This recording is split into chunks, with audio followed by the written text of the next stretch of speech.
I'm a 19-year-old female.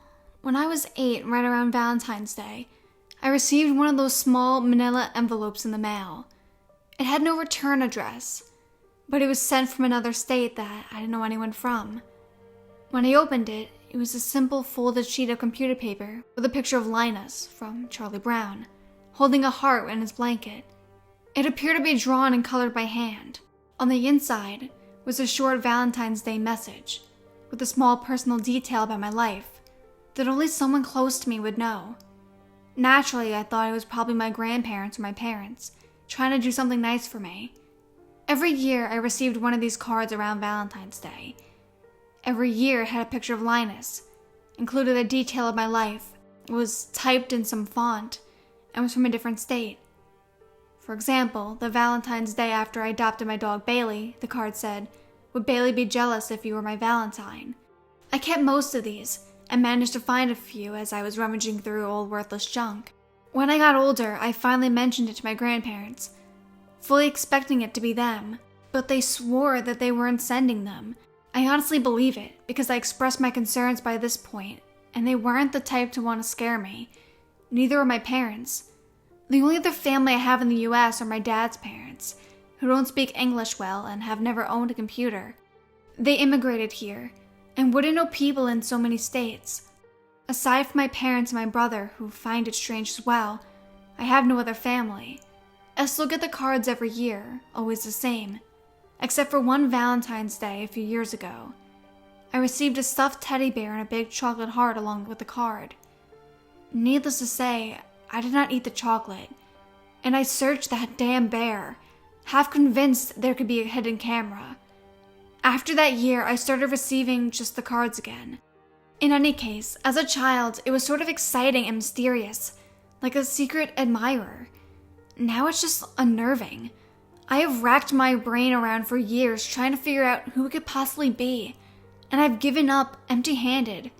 It still makes me uneasy, but if this person wanted to hurt me, I think they would have done it by now. I never felt outwardly threatened by them, so I don't think there's much I can do about it. The main thing I want to know is why, what is the point, and who? I may never find out. It's been a while, but I received some more information about the teddy bear and chocolates I received 5 years ago. Here's what else I found out. A lot of you guys have questions about the bear, and I actually found it. I'm glad that, for whatever reason, I decided to keep it, even though it gave me the creeps to pick it up and look at it long enough to take pictures. It adds some more information that I find interesting. I don't see any real significance about the bear itself. If anyone recognizes it or thinks it means something, let me know. The tags on the back of it, which I never looked at before, offer a lot of information. Apparently it was handmade in Vermont. It even has a phone number and the website of a company that made it. It also includes the year the bear was made, December 2010, which leads me to believe that I probably received it 2 months later, February 2011. That would make me 14 at the time. I have been to Vermont several times to visit my great-grandmother in a nursing home. She died quite a few years ago, definitely before I was 14. She was 101 when she died, and not very coherent in the years before that. So although it's possible it was her, we were never close, so I doubt it. It is interesting though. Another update. So I should have looked at the website before I posted my previous update. I looked around and it seems that their main thing is beargrams. Basically, the sender picks a teddy bear and gives whatever address they want it to send to. The company puts that, a chocolate and a note in a fun box and send it. When I saw the picture of the box, I remember the box this bear came in. It was definitely the same one. I remember it being a little odd to me at the time. The website describes it as a fun gift box printed with travel games inside so your bear doesn't get bored on its journey. And of course, the box also has an air hole to ensure your bear gets lots of fresh air. This just adds to the childlike attitude of this person. That may be an appropriate gift for an 8-year-old, or even younger. But a 14-year-old? One other thing I noticed is that the bear the person chose was $50, cheaper than most of the other ones I saw, but definitely more than the cost of a mail service. Also, there goes my theory about the person living in Vermont.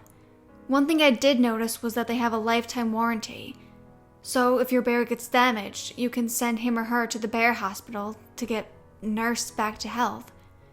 So I'm wondering, if I called, would they be able to give me information on the sender? Or was it too long ago? The whole thing is just bizarre. I've gotten several messages from people wondering what happened. So here goes. I wish I could tell you that I found out who was sending the letters, but unfortunately I have no new information about that yet. I sent the bear company an email. I don't like talking on the phone to strangers about normal things, let alone requesting 5-year-old information about a possible stalker that requires a long, awkward backstory. I never got a response, so I sucked it up and tried calling customer service. But that was on hold for forever. I do plan on a call again though, and will definitely update again if I find anything out. This popped into my head again the other night, so I did some more sleuthing. I keep all the cards I receive from family members and friends, so I took out the stack and sat down with my Valentine's Day cards, comparing handwriting again. As I concluded before, it doesn't match any of them. It's hard to compare though, because the writing on the V-Day cards are always all caps. The letters I could compare weren't a match. The more I look at the handwriting, the more it looks so familiar. Almost too familiar. But I cannot for the life of me figure out where I've seen it before. It doesn't match any of my family members. It's bugging me quite a bit. I was also thinking that it's too bad I can't put a picture of the handwriting on here for you guys to analyze without giving out personal information. I figured out a solution though. I spent altogether too long cropping each individual letter and number off an image, scrambling them up and putting them in a random order so you can see it. I think since I took the letters and numbers from several different cards, mixed up the order and didn't include every number and letter, it'll be okay. If not, let me know and I'll take them down. Oh, also, I found another card. The one from the year I got the bear. This is how I was pretty sure it was that person who also sent the bear. A few things I want to know about this card. It doesn't have a stamp from the state it was delivered. Postage due, 20 cents. Was stamped on the envelope. A heart is drawn on the corner of the envelope.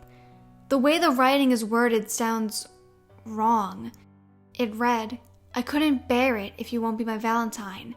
It was worded like future tense, then past tense. Just sounds odd to me. A couple of other things I noticed. The 2008 and 2009 cards are handwritten on the envelope. 2011, 2012, and 2015 are the only other envelopes I can find. And they are all typed in that same Jokerman font. How do you type a specific font onto an envelope? That just occurred to me for some reason. Also, the oldest one I have, it's addressed to Miss, my first and last name. On that card, they also misspell my city's name by one letter. It's corrected in all the others, and there's no Miss, just my name. And I don't go by my real first name. I've always gone by something slightly different. Hard to explain without revealing it, but it's common for people with my real name to go by this alternative name, if that makes any sense. Anyways, it's always addressed by the name I'm called by, not my real name. Just to update, I have moved a few hours away with my boyfriend, so I'm hoping that will help. I will definitely update again come February.